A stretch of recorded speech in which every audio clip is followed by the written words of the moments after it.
Hello, I'm Dr. Spencer Jefferies. In recognition of suicide awareness, I wanted to put together a short series of videos to kind of go over several aspects related to this topic. And so first and foremost, it's important to recognize what constitutes suicide versus just having some passing thoughts about death or not wanting to be around anymore, which, the latter is actually pretty common, and most people do experience this at different points. But it's the follow-up that matters. It's what you do about this, and partly where suicidality tends to take more of a foothold is when people feel like they are exposed to great external stressors or pressures, or they feel like they're in a very stuck position and they don't know how to get out of that. And this can generate a lot of feelings of being overwhelmed, feeling like there isn't an alternative and that there isn't much of an exit plan. And a large driving force behind this is feelings of sadness or depression or maybe some anxiety, and the tendency is to encounter these through escape or avoidance or these sorts of things. So if we think about it, just about everybody can relate to this in some way. Whether it's having to do a presentation or maybe even just going to the dentist or something that we typically don't like to do and that might bring up some discomfort, some things that we don't really enjoy about that particular activity. In those instances, given the opportunity, many of us might say, no thank you, I'm going to pass on that.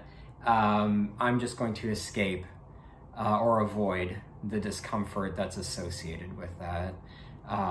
And if we look at suicide from this perspective, it can be a very similar situation.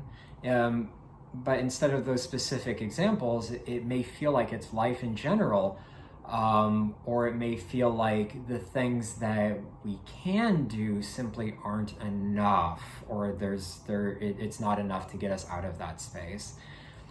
So anxiety and depression are, huge contributors to this.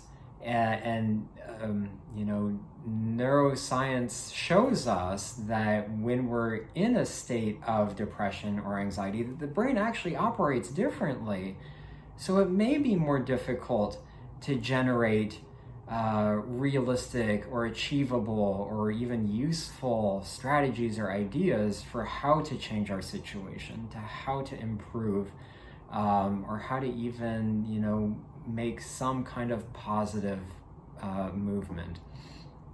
So with COVID, people are being confronted with many different sorts of stressors throughout the months now that have passed with this, the least of which is the disease itself, which is having a psychological impact on many, where there's a lot of fear and anxiety related to getting sick or others getting sick, or even just passing it along. But in terms of suicide, we don't have the data quite yet. It's too early to say what sort of impact the pandemic and lockdowns and this sort of thing is having on suicide rates. So it's too early to say that. But the fact does remain that the pandemic has impacted how people engage in familiar or helpful coping strategies, and that many people find the situation quite difficult to handle or deal with, and that this has become an additional contributing factor to some of these feelings. So for more information, for suggestions, if you or someone you know is struggling, check out some of the follow-up videos.